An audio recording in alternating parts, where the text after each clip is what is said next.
In the latest post-death blow to the credibility of the public health establishment, the quadruple-vaccinated CEO of Fauci-ouchie manufacturer Pfizer, Albert Bourla, has just come down with COVID. Now, lest you conclude the failure of the shots to stop him from catching the virus would in any way suggest that the jabs are useless or dumb or an obvious scam, the CEO of Pfizer wants you to know that he's very happy to have taken the shots because he totally would have gotten COVID way harder or something had he not.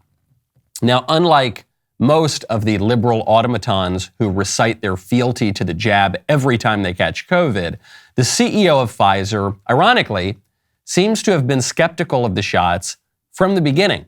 The Wall Street Journal reported just 6 weeks ago that well into the pandemic, as late as March of last year, Bourla had to cancel a trip overseas because he hadn't taken both his shots in time. When that awkward news broke, the CEO tried to spin his reluctance to get his own vaccine as an opportunity, quote, to encourage those with vaccine hesitancy later on. Sure. He didn't want to get it. And I don't blame him for not wanting to get it. It's a bizarre experimental technology injected directly into people's veins without any long-term data to stop a virus that isn't all that bad for most people. And the shot didn't even end up doing what it was supposed to do. I don't blame the Pfizer CEO for avoiding the shot. I just blame him for demanding that all the rest of us get it. I blame him for pretending that the 3 or 4 shots that he's gotten since then have worked out great, even after he caught COVID. I blame him and our entire ruling class for urinating on our legs and telling us that it's raining, for playing us all for fools, and for thinking that we were so stupid that we'd never catch on. I'm Michael Knowles. This is The Michael Knowles Show.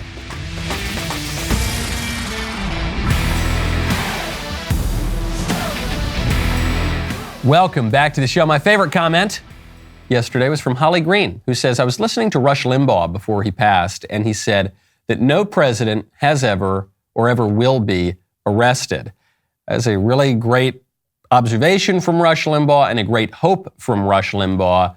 And unbelievably, Rush didn't die all that long ago, but so much has changed even since Rush died. And now we're on the brink of Andy McCarthy, former federal prosecutor, says that 7 chances out of 10 Donald Trump gets indicted after that fishing expedition that the FBI launched on Mar-a-Lago just a few days ago. That would be difficult to come back from. If Biden's corrupt DOJ actually arrests Donald Trump, actually indicts Donald Trump, it would seem to me that is crossing the Rubicon. That phrase gets used a lot. You know, we've crossed the Rubicon. I think arresting former presidents and current political rivals to the incumbent, I don't see how you come back from that. Will Biden do it? I don't know. The Democrats have blown through every other standard and norm. Wouldn't be surprised. Could that be the beginning of the death of our republic? Very well could. But speaking of death, you got to check out Epic Will. Right now, head on over to epicwill.com. Use code Knowles. The left's persistent and loud attack on truth is aimed not just at Trump, not even just at you. It's aimed at your children. The public school system, mainstream kids' entertainment, social platforms. Pretty much all of our country's cultural institutions have been infiltrated by the left's, quote, not-so-secret agenda to indoctrinate your kids with anti-religious, anti-American thoughts and beliefs. There are a lot of ways that you can protect your kids from these not-so-secret agendas. You can homeschool, you can get them involved in your church. One of the easiest and simplest ways to do it is to take 5 minutes tonight to write a will with Epic Will. A will gives you the power to say who will raise your kids should something happen to you and your spouse. It can, in certain cases, be the only legal defense standing between your kids and the persistent indoctrination attempts from the left. Epic Will is an online will platform, costs less than your next trip to Target. They can set you up with a will in as little as 5 minutes, starting at just $119. Plus, you save 10% when you go to epicwill.com. Use code Knowles. Take 5 minutes tonight, write a will ensuring that your kids will be raised the way that you intended in the event that something happens to you. Go to epicwill.com. Use code Knowles today.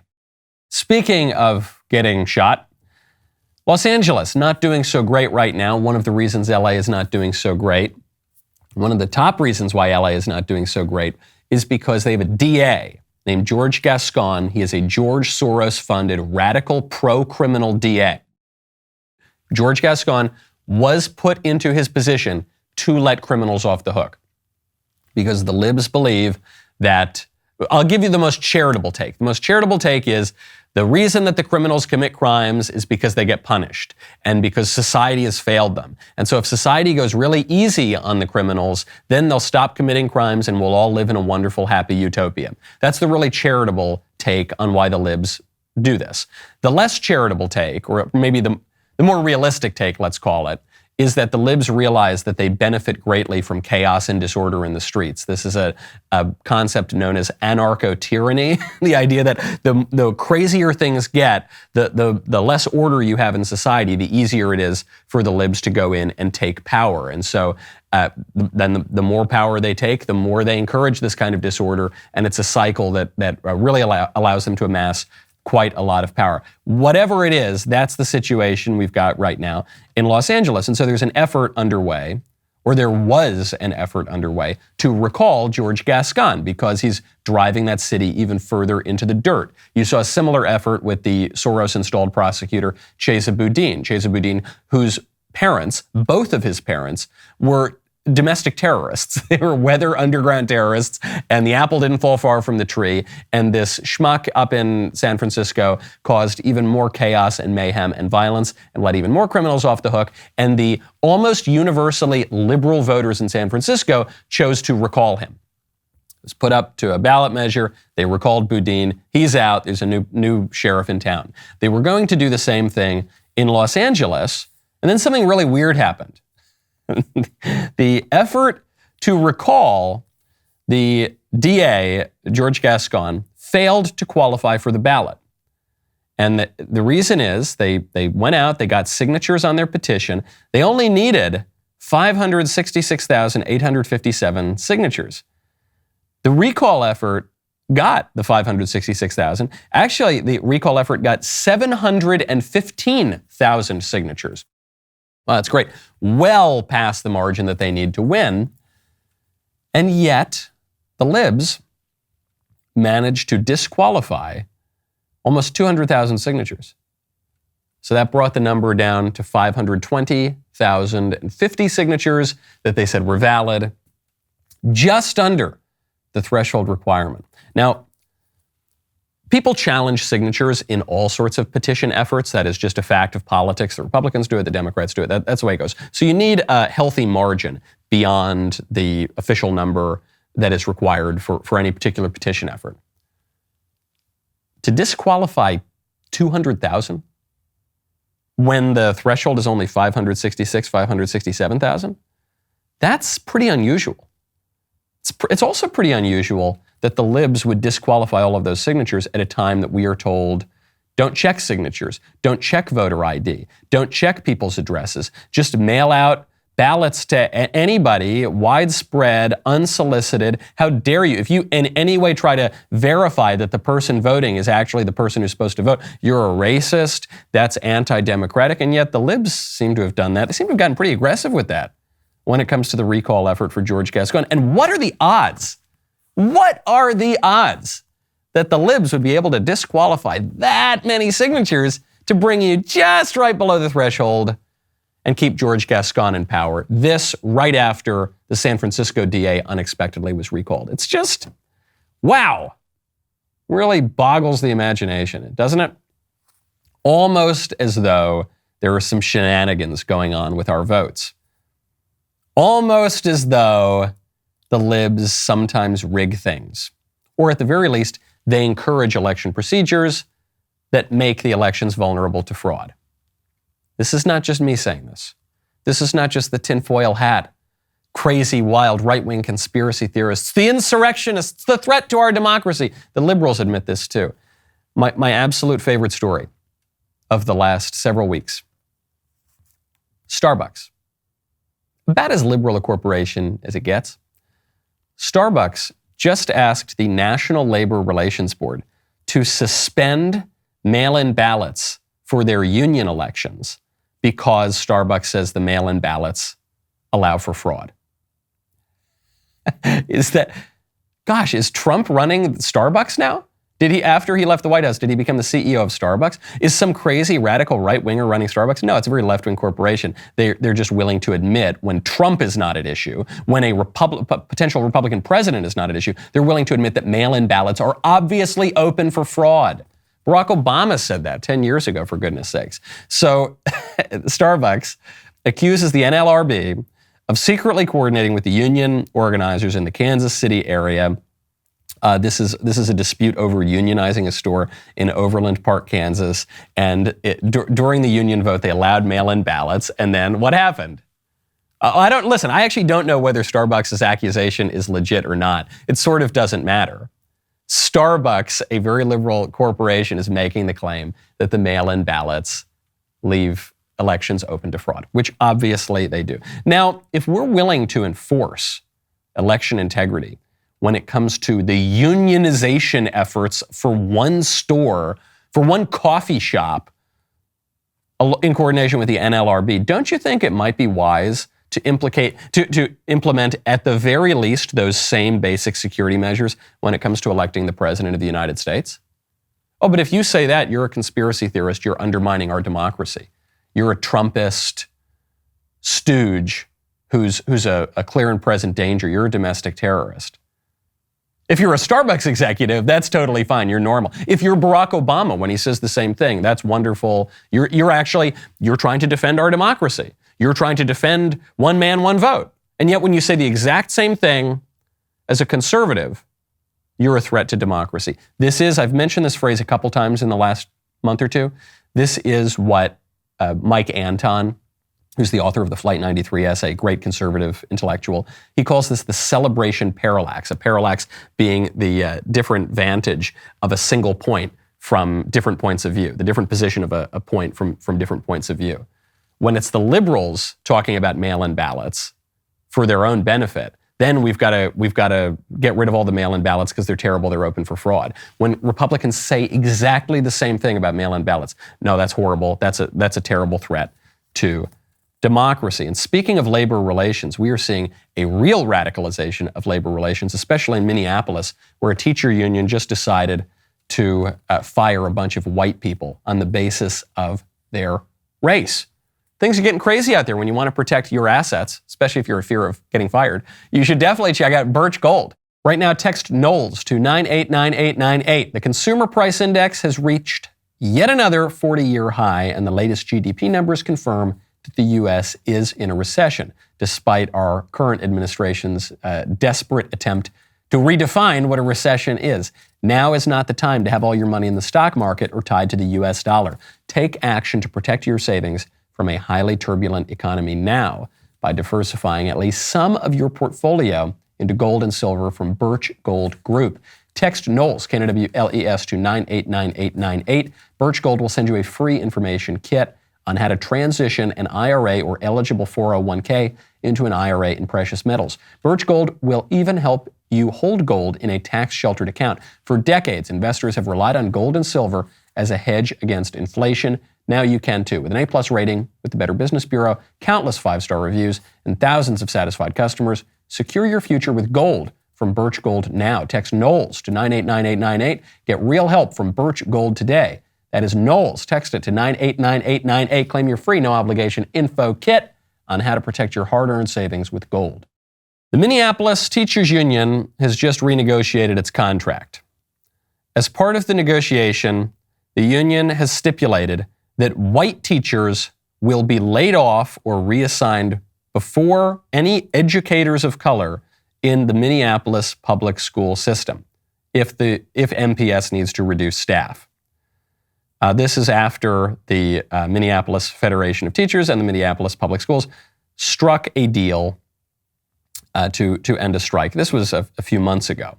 Now we're seeing the details of this contract. White teachers laid off first. Why? What is the argument for that? The argument for that from the libs is white people bad, black people good. Or the argument from the libs is white people have privilege and black people are oppressed, and that's why we need to create a new racial hierarchy where black people get all the privileges and white people are oppressed. That's basically the answer. Now, I think every reasonable person listening out there, of every race, of every background, in every state listening to this show would say this is a terrible thing. This is an absolutely terrible thing. We don't want these kinds of racial hierarchies. We don't want one race of people to be targeted for discrimination. We don't want other races to be given an advantage at the expense of the other race. This is really, really terrible. Who's pushing this? I bet you the people really pushing this along are the white liberals because of a sense of white guilt, because they bought into all this ridiculous racial propaganda, because they bought into things like critical race theory. This is really bad. If you in any way believe that this sort of thing is acceptable, you have no business calling yourself a conservative or even a normal person, okay? And I know the libs are going to go with this because the racial identity politics has benefited them to some degree in the past. The squishes are the ones. You're gonna hear from the squishes. The conservative case for racial quotas against white people. Here's the conservative case for not allowing white people to get into Harvard or for forcing white people to be fired first in Minneapolis. Here's the conservative. Well, actually, guys, when you really think about it, don't do it. Don't squish. It's too clever by half. Don't buy all of this stuff. It doesn't work. It's not helping anyone. Some people believe that they're really pandering to different racial groups. Even that I'm not sure works. Sean Maloney, who's the head of the DCCC, the Democratic Congressional Campaign Committee, Sean Maloney says this stuff really is not resonating with voters on the ground. It might work in the faculty lounge. It might work in the beautiful penthouses of Black Lives Matter and the rest of the kind of corporate-funded libs, but it doesn't work with voters on the ground, whether they're conservative or whether they're liberal. Maloney says, I think sometimes we're really clear on our own priorities. This is in an interview with the New York Times. And we don't ask, what are the priorities of the people we represent? If I've had any success in the Trump district, it's because I try to take seriously the priorities of the people I represent, not just tell them about my own. So Sean Maloney, I've actually known Sean Maloney since before he got elected because Sean Maloney now represents my home district in New York, a place where I grew up. He's now the representative. And I was one of the aides for the person that unfortunately he defeated after a redistricting campaign. So I've been on the campaign trail with Sean Maloney. This guy he's right about this. He's absolutely right. The district is sort of, I guess it went for Trump, but it's only because there are very liberal areas of the district and very conservative areas of the district as well. And Sean Maloney says, quote, if I'm talking to a sheet metal worker in Pine Bush, he doesn't talk about communities of color. He doesn't use the word rubric. He doesn't talk about the first generation folks working in Newburgh. The first generation folks working in Newburgh don't use the word Latinx. Most people don't understand who are cisgender, why they need to put pronouns in their email signature. He's absolutely right about this. And what Maloney is trying to say to convince his Democrats to stop being so weird is he's saying, look, Democrats have good and valid reasons for why we believe the things and care about things. I just find that we need to spend a little more time building a relationship with voters that is more respectful and more patient with where they are to enroll them in the changes that we want to make. And Maloney makes this point. Maloney is a homosexual. He's adopted kids. He really lived in Manhattan. I think he probably still does live in Manhattan, but at least finally now he has a house at least within his district. This is a guy who spent his whole career as a political operator. He worked for the Clintons. I think he worked for Eliot Spitzer, who is a corrupt or David Patterson, one of the corrupt governors of New York, who's a Democrat. This guy is not what you would imagine as a kind of moderate, just blue-collar, hard-working Democrat, okay? And yet he realizes if he wants to be viable, especially in this moment in American politics, the Democrats need to speak to normal people, not weirdos who use the word Latinx and try to trans their kids and do all sorts of weird stuff. He realizes that the kind of extreme racial and sexual identity politics that the Dems have been playing, that the Minnesota Dems are playing right now, trying to overtly discriminate against white people, that's not going to play among normal, ordinary people. I love this word he uses. He says we have to build a relationship with voters. We need to make it clear If you want to get anything done in politics, you can't just focus on your own abstract pie-in-the-sky, completely disconnected agenda. You've got to meet people where they are and bring them along with you and get to know people and have people like you. I'm not exactly best friends with Sean Maloney, but I did spend some time with him on the campaign trail. I will say he's very good at this. He's very good at creating a rapport with people and talking to people like they're really human beings, and he's not just a total robot who's pushing his own agenda. I mean, I think the guy is just awful in politics. I'd love to see him defeated, but he's making a very good point that his Democrats certainly need to listen to, but Republicans should learn from this as well. This is why Trump is so effective. There are a lot of reasons Trump is effective. He's a celebrity. He's extremely entertaining. He offered a different set of policies than his Republican opponents in 2016. But one other thing here, and I think it probably gives him an edge over his prospective opponents in 2024. He's got a real relationship with people. People feel a real personal loyalty to him. This guy is a billionaire from New York who was born rich and got richer and lived as a playboy and slept with supermodels and flies around on a gigantic airplane, and yet he's so relatable. People feel like they have a real relationship with him. And the same cannot be said for pretty much any other Republican in my lifetime, certainly not to the extent that it's true of Trump. And so that's why Trump is leading in 2024. And make no mistake, Trump, as of today, is running for president in 2024. People can bury their heads in the sand. They can say, no, I prefer this candidate or that candidate or this other guy would be better. Yeah, sure, maybe, I don't know. All I'm telling you is, as of today, Trump is running. The man just released a campaign commercial. We are a nation in decline. We are a failing nation. We are a nation that is begging Venezuela and Saudi Arabia for oil. We are a nation that surrendered in Afghanistan, leaving behind dead soldiers, American citizens, and $85 billion worth of the finest military equipment in the world. We are a nation that allowed Russia to devastate a country, Ukraine, killing hundreds of thousands of people, and it will only get worse.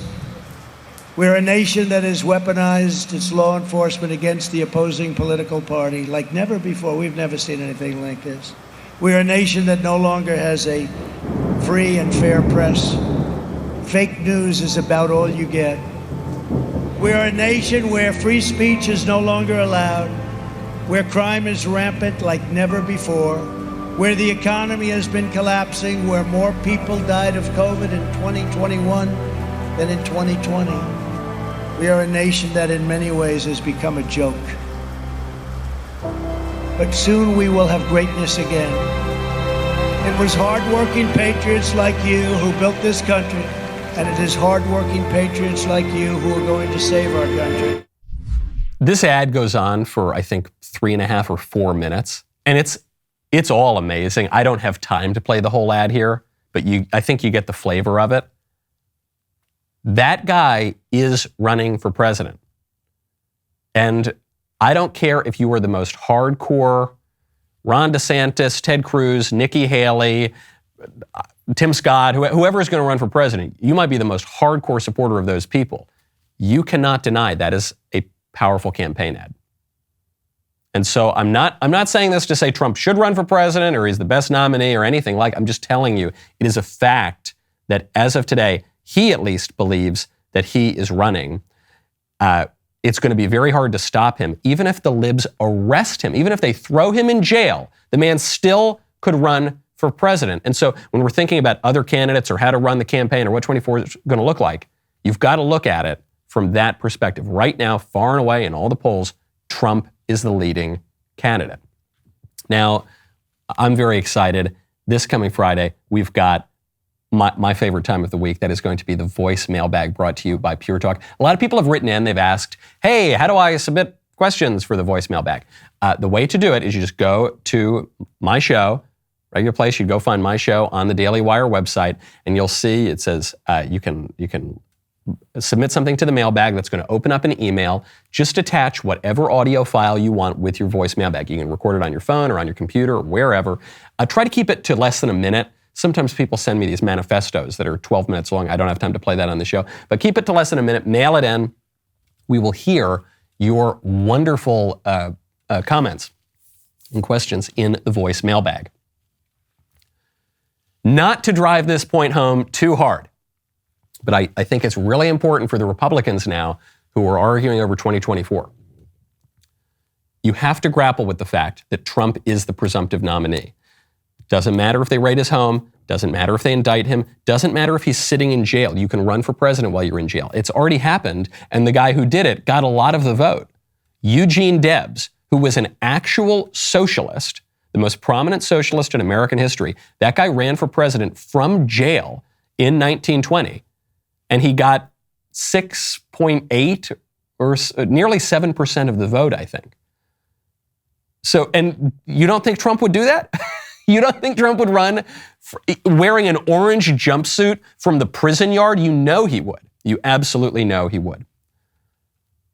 And so if the Republicans want a different nominee, they're going to have to undertake some kind of Herculean effort. Because right now, especially after the raid on Mar-a-Lago, I don't see how you beat that guy. Unless 75 years of McDonald's finally gets him, and I don't think so. I don't think it will. I think he's very energetic. He's very, very vibrant. I don't see how, unless he chooses not to run, I don't see how you stop him from getting the nomination, especially the more information that comes out from this raid. The latest, I don't know if you caught this headline, the latest is that the FBI goes in there and they keep changing the justification for why they had to raid Trump. He had nuclear secrets. Oh no, actually, maybe he had classified information. Well, that doesn't really matter. He had binders of photos. They took photo binders of his. And then we just find out the FBI stole his passports. This is according to Trump, in the raid by the FBI at Mar-a-Lago, they stole my 3 passports, one of which was expired, along with everything else. What happens? Immediately, you hear from the libs, this isn't true, Trump's lying, it's not, even you see some news reports, it's no, the FBI didn't steal his passports, and they've returned them. Hold on, wait, what was that second part? Yeah, the FBI is total fake news, Trump is lying as always. The FBI did not steal Trump's passports, and it's not a big deal because they returned them. How do you return something that you didn't steal? And okay, well now the FBI has admitted, and the DOJ have admitted that they did take Trump's passports and they have returned them. Why'd they do that? Why? Why would you take the man's passports? Why would you take random binders of photos if you were going in to get the nuclear codes or whatever? Because the purpose of this raid, the predicate for this raid, was extremely vague. We have the search warrant. We've talked about the search warrant on this show. It's very, very vague. We have no idea what this raid was really about. Warrants are supposed to be pretty specific. And especially when you're talking about raiding the home of a former president, completely unprecedented. It should be real specific, and it wasn't. Why? Because they weren't looking for anything in particular. This was a fishing expedition. And you don't even necessarily have to blame the FBI itself, because the person who called for the raid was Joe Biden's political appointee, Merrick Garland, who's the Attorney General. Do you really think that this was about the nuclear codes, and that's why they waited 18 months to go get it, and that's why they waited 3 days after the warrant was even issued to go get it, and that's why the judge who gave them the warrant gave them 2 weeks to undertake it? Because of the nuclear codes? No. You think it was because of classified information? No. Trump says it was declassified, and he as president, had the right to declassify whatever he wanted. It's not about any of that. It's just about going in and trying to find some crime. They have a mark here, okay? And they're trying to find a crime to pin on him, just as they've been doing for 6 or 7 years. And no matter what you think about the guy, no one's denying that Trump has faults. No matter what you think about when you look at that, it makes you more likely to support him. Because you say, man, if these guys are so freaking desperate to take him out, if they're willing to upend the entire history of American standards and norms, there must be a reason. This guy must really pose a threat to them. Speaking of political attacks, you got a race right now for Senate in Pennsylvania. The race is between 2 people. Dr. Oz, who, as far as I can tell, is half a Democrat at least, and was just on radio attacking pro-life bills very, very recently until he decided he wanted to become the Republican nominee for Senate, and was castigating pro-lifers. And I've never heard the man articulate any particularly conservative point of view in my life, but he won the nomination for that seat. So, and unfortunately with Trump's endorsement. So you got Dr. Oz as the Republican candidate, and you got this guy John Fetterman, who is the Democratic nominee. John Fetterman is one of the goofiest candidates I have ever seen on the campaign trail. Here, just to give you a little flavor if you haven't watched too much, here's Fetterman. And you can count on us to eliminate the filibuster if you come out and step with us.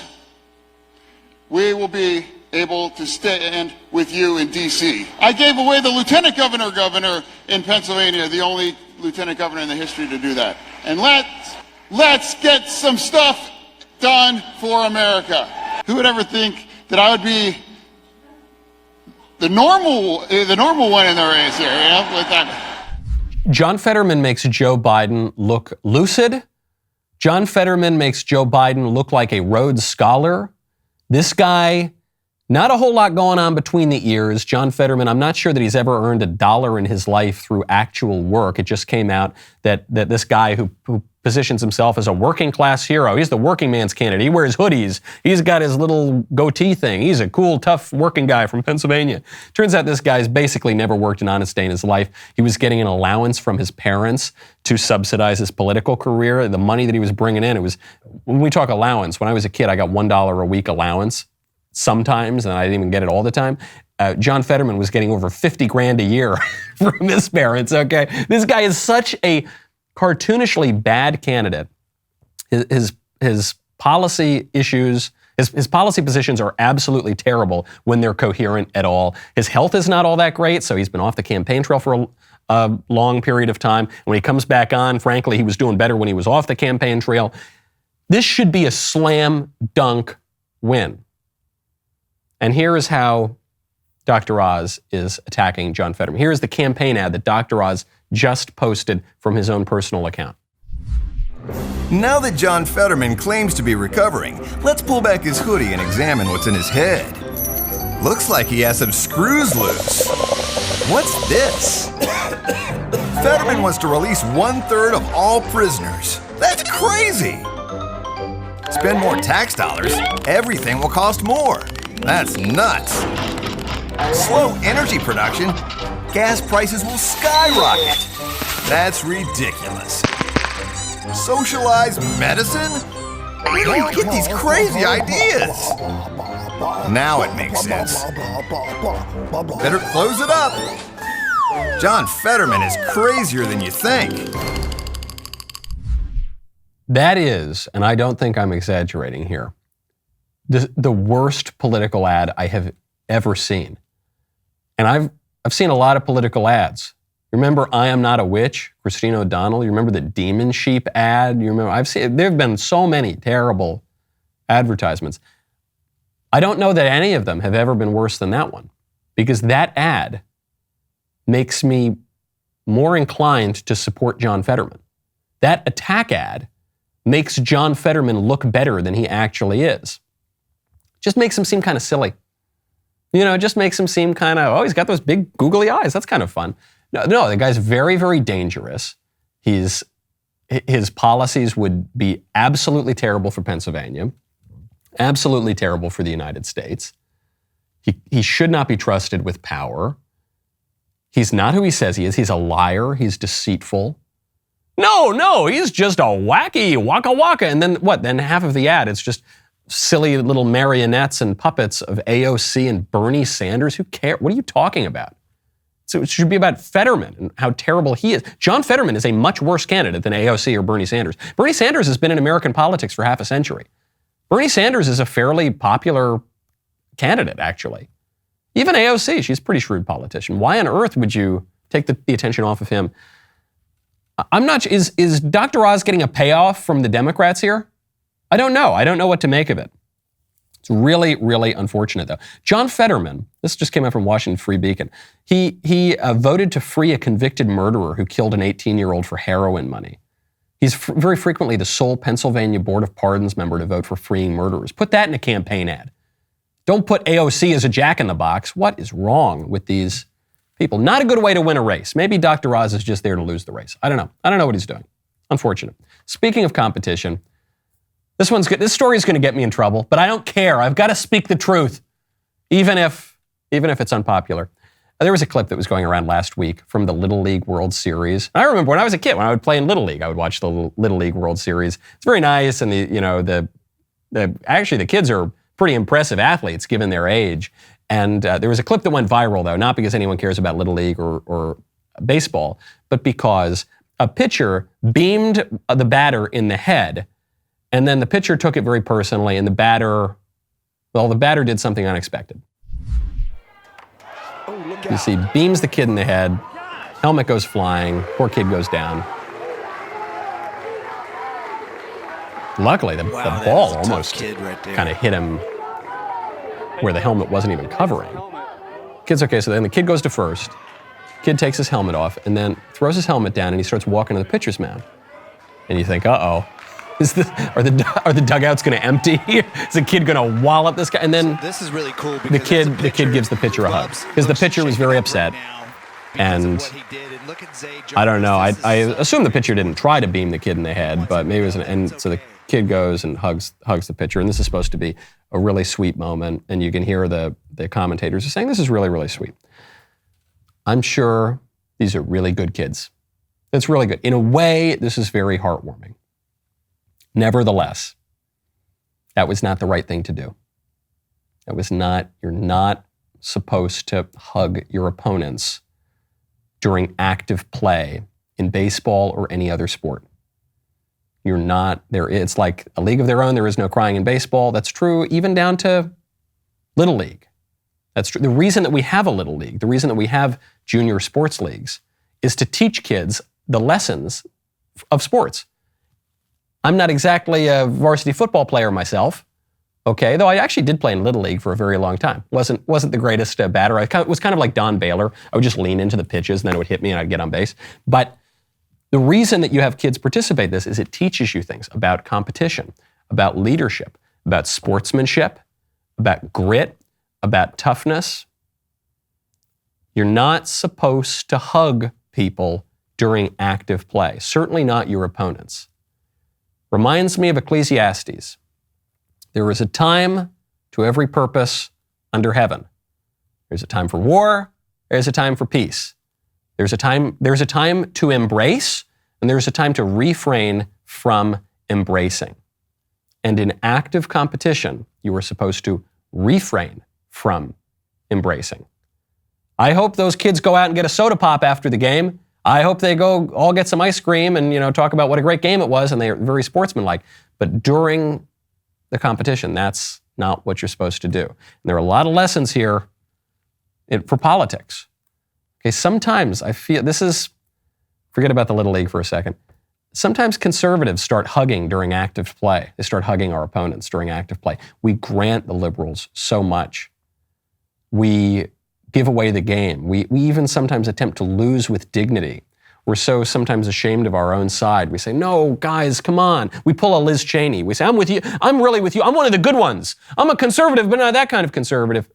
No, we want there to be a good political order. We want to get along with even our political opponents. We want to be able to have a thriving country. We do have to live with these people, but there's a time to every purpose under heaven. There's a time for war, there's a time for peace. There's a time to embrace, there's a time to refrain from embracing.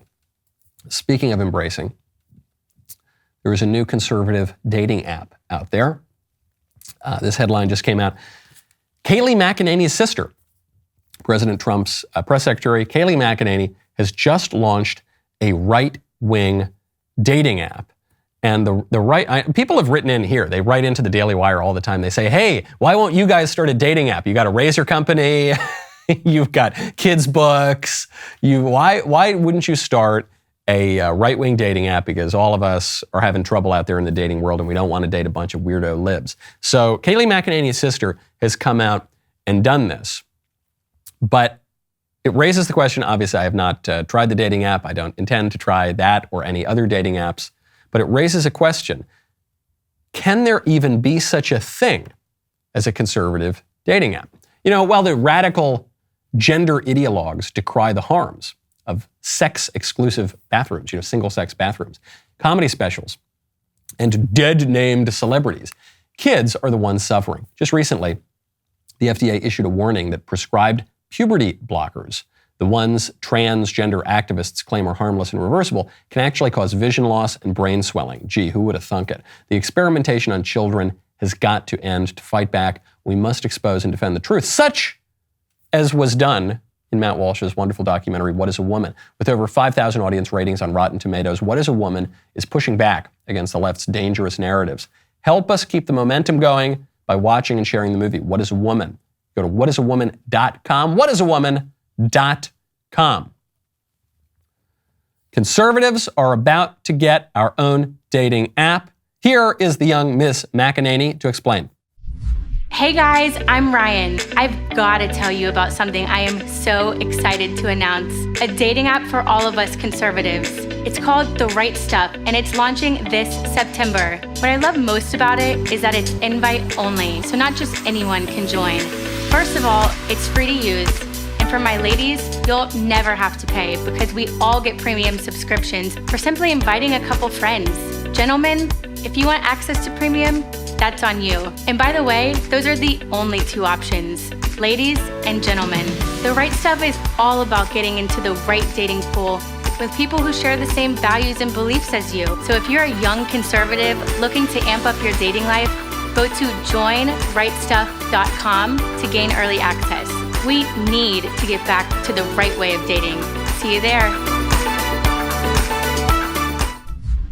Compared to Tinder and Grindr and all of the other ones, I'm sure this app is way better. Actually, on the Grindr point, one of the criticisms that The Right Stuff is getting here is that they don't have a same-sex dating option. And they're saying they're open to the possibility of a same-sex dating option in the future, but they're not sure, they're not doing it yet, which raises a whole other question. If you've got a same-sex dating option, can you really call it a conservative app?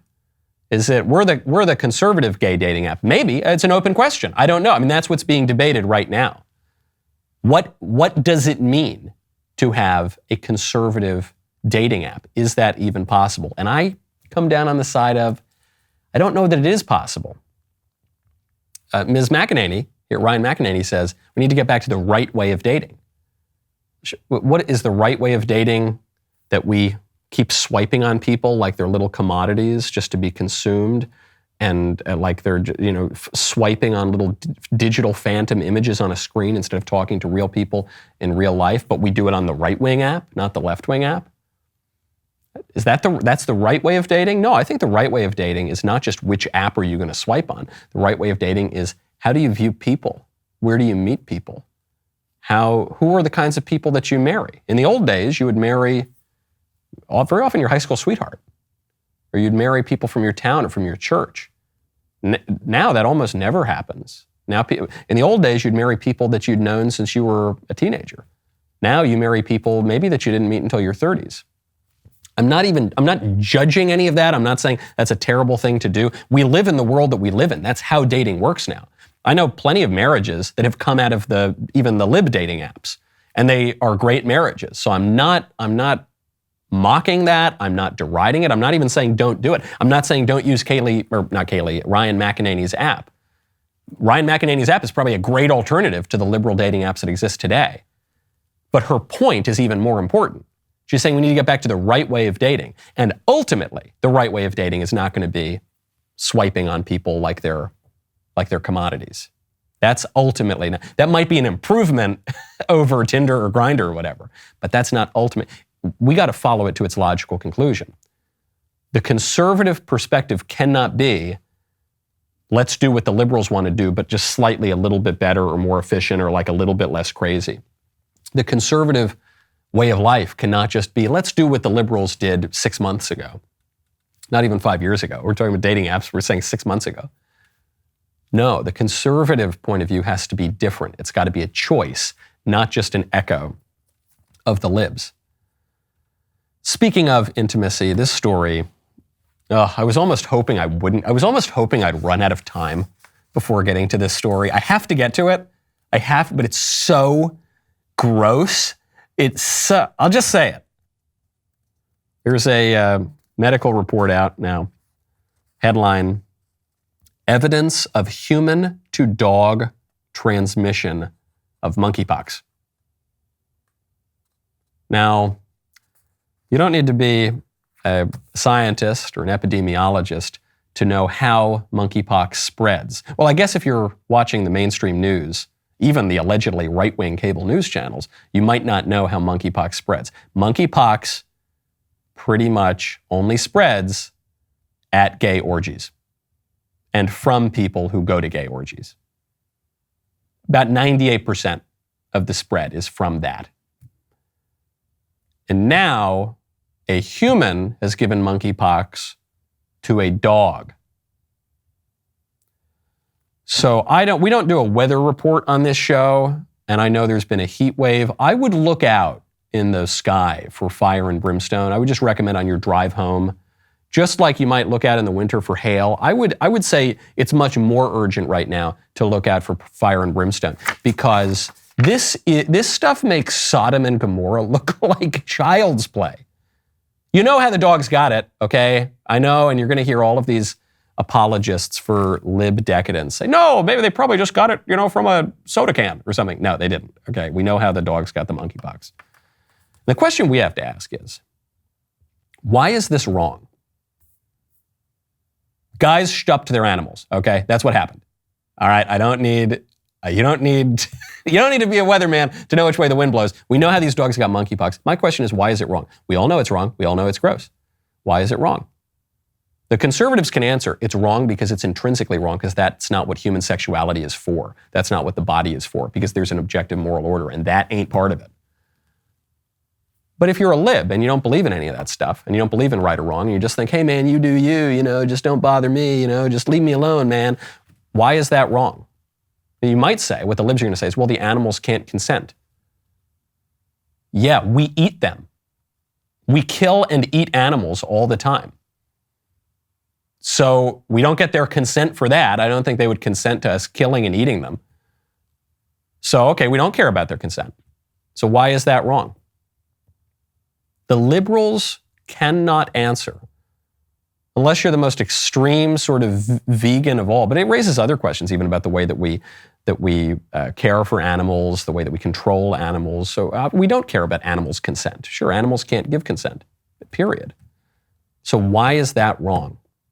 And if it is wrong, because of all the reasons the conservatives say, the objective moral order, because the human body has a purpose, because our sexuality especially has a purpose, what implications does that have for the rest of our dating life? Getting back to the right way of dating, what implications does that have there? The rest of the show is continuing now. I have got a story that I'm very, very excited to get to, but it's not for the hoi polloi. It's not for all of you out there, you cheapskates who don't want to join the Daily Wire. If you do not want to miss the member block of this show, then you got to click the link in the description and join us, where I will be hearing from you. I'll be getting into my story. I'll be hearing from you in the comments, and I'll be talking to my friend Jenna Ellis about President Trump's legal troubles, because Jenna Ellis was President Trump's lawyer. All right, see you over there.